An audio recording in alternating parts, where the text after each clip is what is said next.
नमस्कार। चर्चा में आपका स्वागत है। मैं हूं शिव मिश्रा।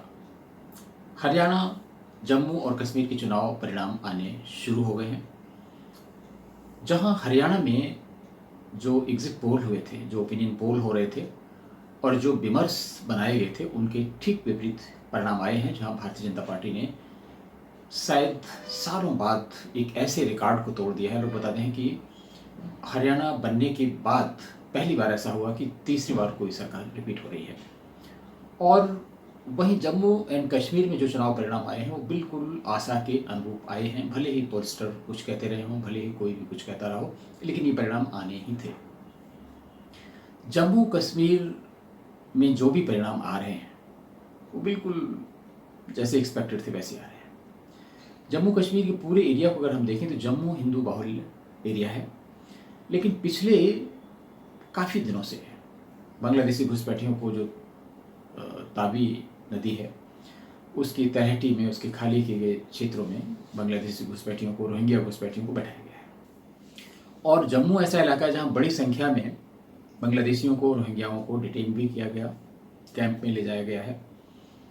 लेकिन आप समझ सकते हैं कि जो घुसपैठ की समस्या है, जिसमें तमाम लोग तरह तरह की बात करते हैं, राजनीतिक बातें ज़्यादा होती हैं, ये किस तरीके से सिस्टमेटिक रूप से स्ट्रेटजिक लोकेशन पे उनको बैठाया जा रहा है, उनकी बस्तियां बनाई जा रही हैं ताकि वो जनसंख्या संतुलन को बिगाड़ सकें। घाटी में जनसंख्या संतुलन पहले ही बिगड़ चुका है, जहां पे कश्मीरी पंडितों को निकाल बाहर कर दिया गया है।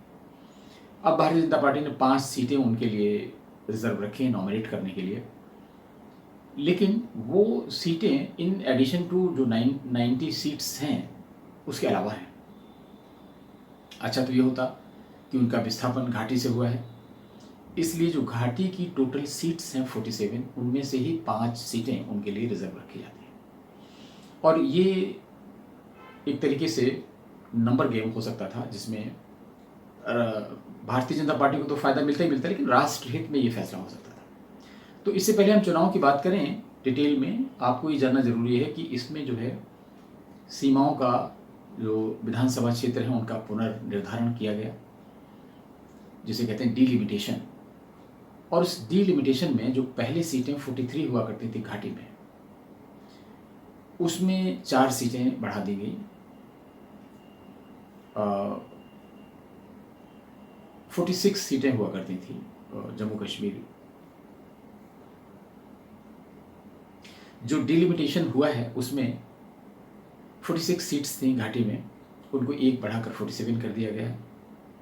और जम्मू में सीट थी 36, वहाँ पर 7 बढ़ाकर, या 37 थी, उसमें 6-7 सीट बढ़ा के उनको 43 का नंबर कर दिया गया। लेकिन आप फिर भी देखें कि जम्मू को 43 और घाटी में 47, तो 90 सदस्यीय जो विधानसभा है उसमें वर्चस्व तो घाटी का है।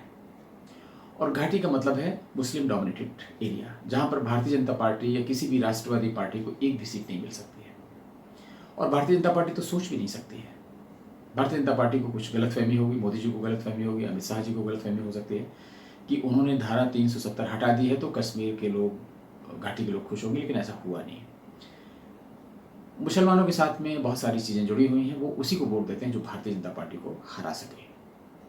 ऐसा नहीं है कि वो किसी को भी दे देंगे अदर देन भाजपा, ये भी नहीं करते हैं। जो भारतीय जनता पार्टी को रिप्लेस कर सके और सरकार में आने से रोक सके भारतीय जनता पार्टी को, उसी को वोट देंगे। तो उन्होंने जो पीडीपी है मुफ्ती महबूबा की, उनकी पार्टी को भी नकार दिया। उनकी बेटी इल्तिजा मुफ्ती हैं महबूबा, वो चुनाव हार गई हैं और उनको शायद 3 सीट से संतोष करना पड़ेगा।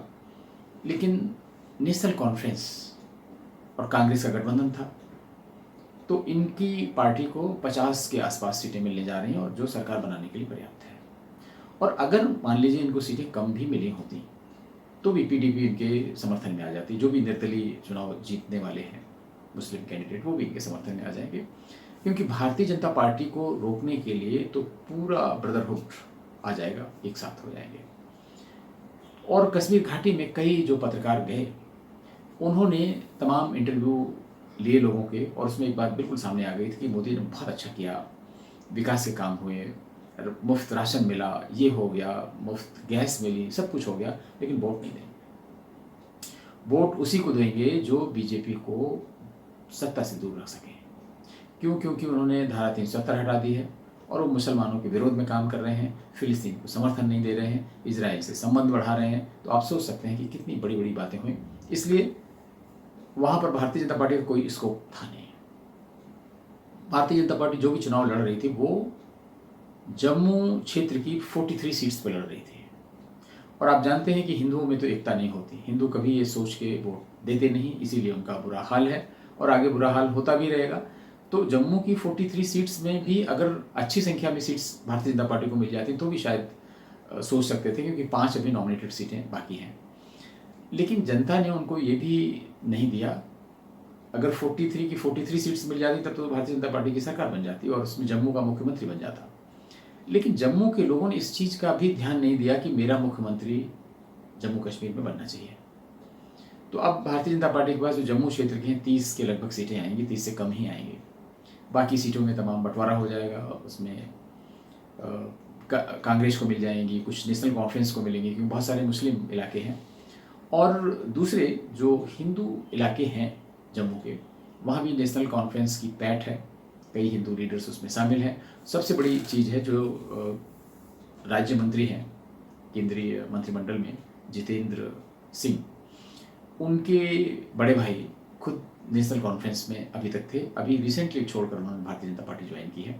तो आप सोच सकते हैं कि उनका कितना बड़ा काम था कि छोटा भाई भारतीय जनता पार्टी में है, राज्य मंत्री है, प्रधानमंत्री कार्यालय से संबद्ध है, बड़ा भाई नेशनल कॉन्फ्रेंस में है और फारूक अब्दुल्ला का बेहद करीबी है।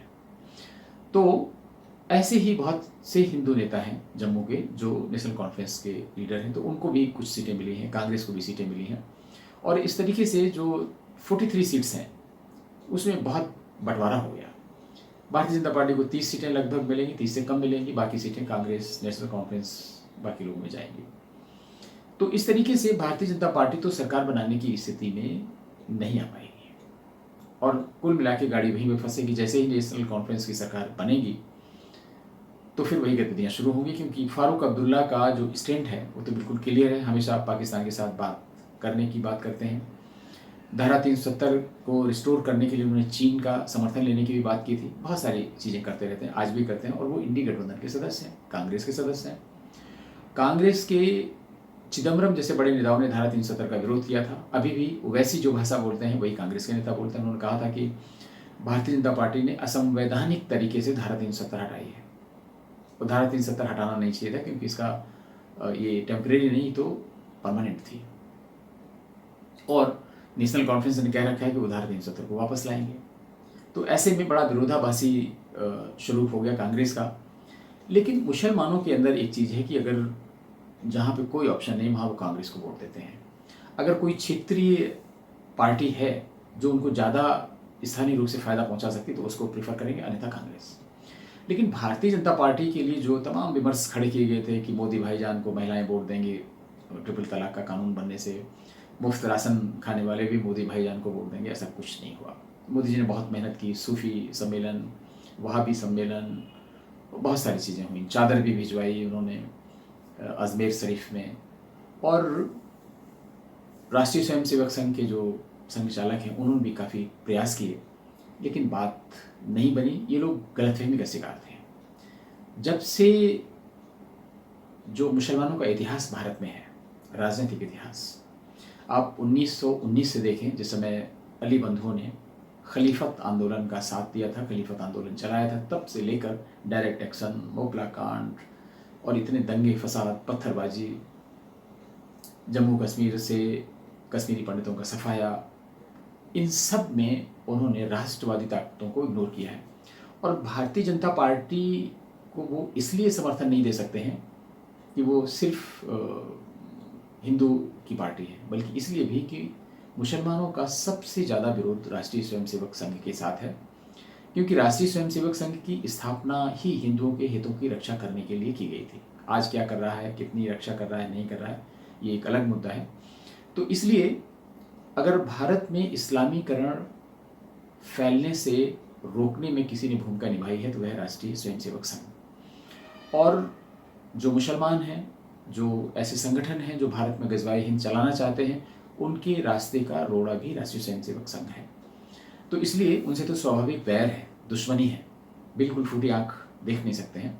और इसलिए संघ का कोई व्यक्ति ये सोचता है कि वो मुसलमानों का दिल जीत लेगा, या भारतीय जनता पार्टी सोचती है कि वो मुसलमानों का दिल जीत लेगी, तो ये बिल्कुल बेकार की एक्सरसाइज है और भारतीय जनता पार्टी ने बहुत समय इसमें ख़राब किया है।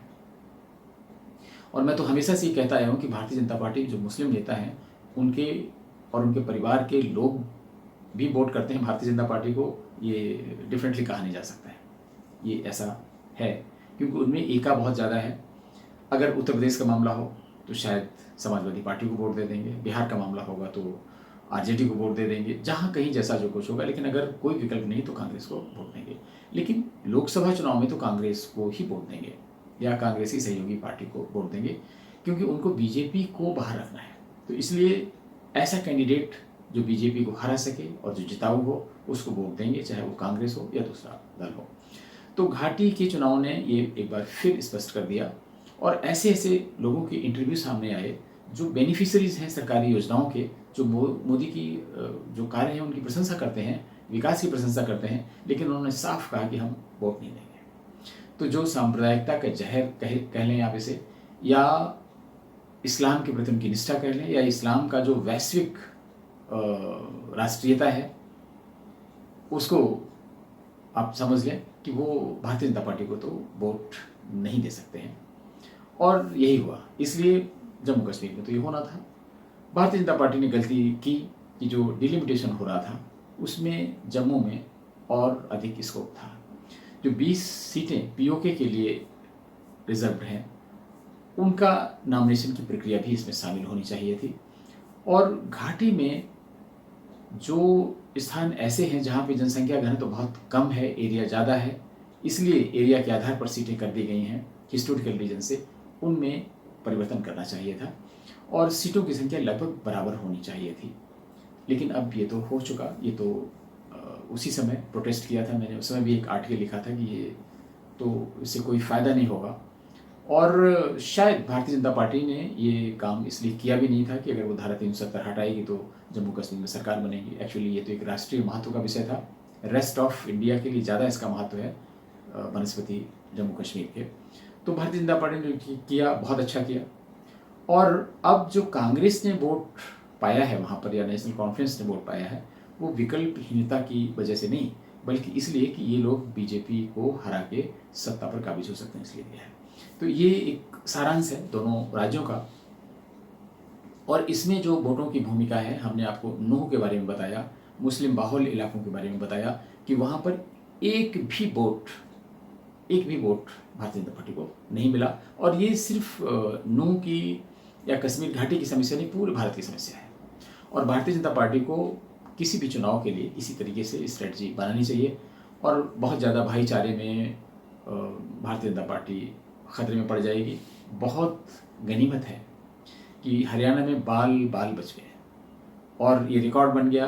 अब नथिंग सक्सीड्स लाइक सक्सेस, तो वहाँ पर तो विजय हो गई है। तमाम कारण बताए जाएंगे मोदी की लोकप्रियता का, सबका।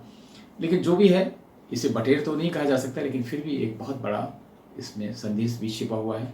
जिस ढंग से भाजपा ने इसको लड़ा है, निश्चित रूप से उनके कार्यकर्ताओं, पार्टी, प्राइम मिनिस्टर, लीडर्स, सभी का इसमें बहुत अच्छा योगदान है। लेकिन एक स्ट्रेटजी है।